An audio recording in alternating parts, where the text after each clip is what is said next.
I think being a dad has influenced my advocacy and activism because it reminds me of the importance of standing up for what you believe in, standing up for what is right, and not being afraid to take positions to advocate and advance the cause that you believe in.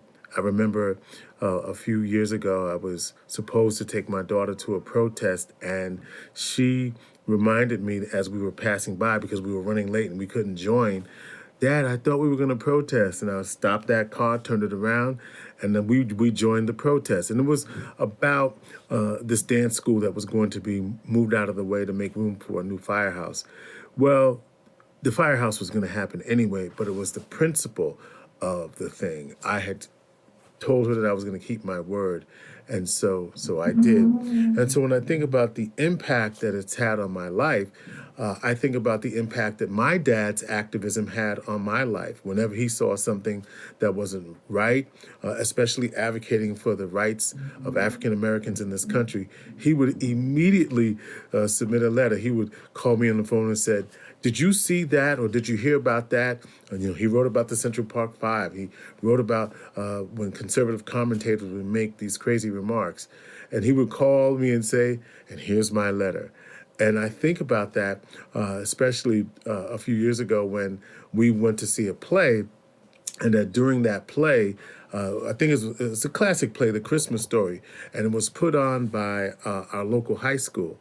And in the play, where they had, I don't know if you know the story, The Christmas Story, but there's a restaurant scene, and they had white actors in the school play Asian waiters, but also speak in stereotypical ways, while they had Asians who were in the cast to do that.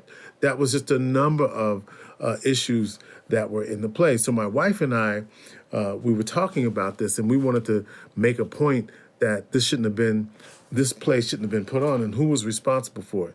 But my daughter, who was really upset at the time, and she didn't even go to that school, she was like, "Dad, there was so many problems with that play." So I asked her, I said, "Well, why don't you just put something together and we'll sign it on your behalf?" And she did. She came up with a 3-page letter.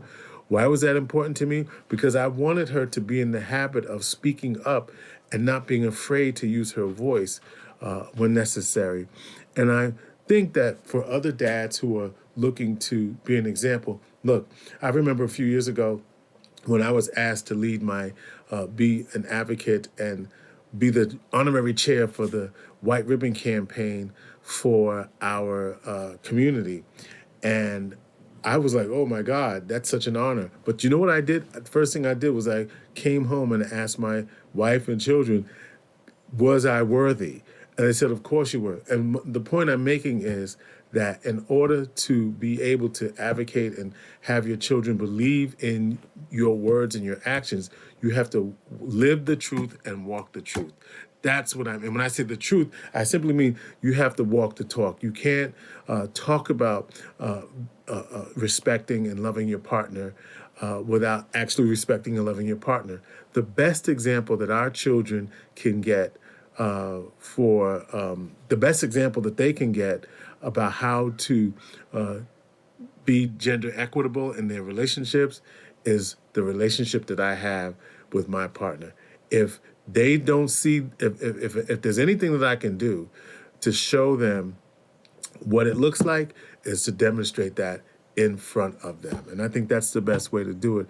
As I look at some of these other questions here, it's that we have to do the work, and we can't be afraid to stand up in it and also speak out when it's necessary. So those are my tips. I hope that and trust that other dads will see fit to give their best advice. I know that this is important work, and I'm going to do the best I can to live the life that I want my daughters and I want my son to live. I tell them, I said, look, the best example for what you should be looking for should be right in front of you. And I believe that if we can do that, we can change this dynamic and end gender-based violence.